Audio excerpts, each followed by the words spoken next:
खालचा पण पाय ताठ ठेव. हां, अजून थोडं दोन्ही पायाला ठेव.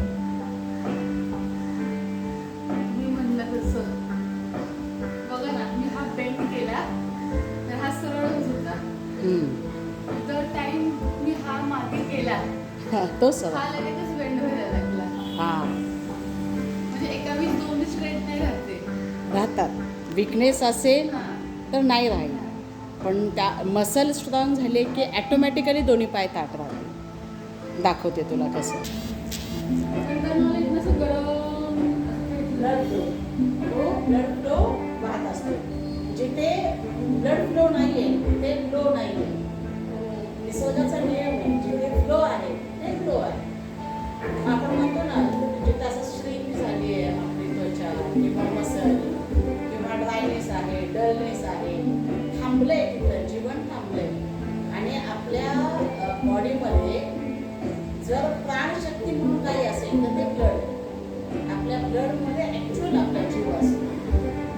आता पायामध्ये नाही, ब्लड आहे, ऑक्सिजन आहे. आपलं डायरेक्ट ऑक्सिजन जात नाही, ब्लड मार्फतच जातो.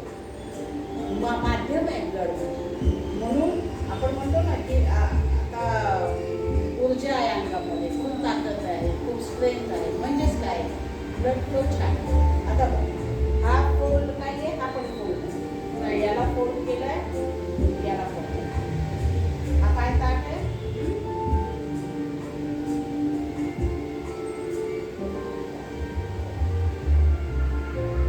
दोन्ही पाय ताट. मसल होते. पण जर वीक असेल तर हे पण असं होईल, ते पण असं होईल आणि हे पण असं होईल. हे असं केलं तर हे जाणारच नाही. सेम वे याला सुद्धा तेच.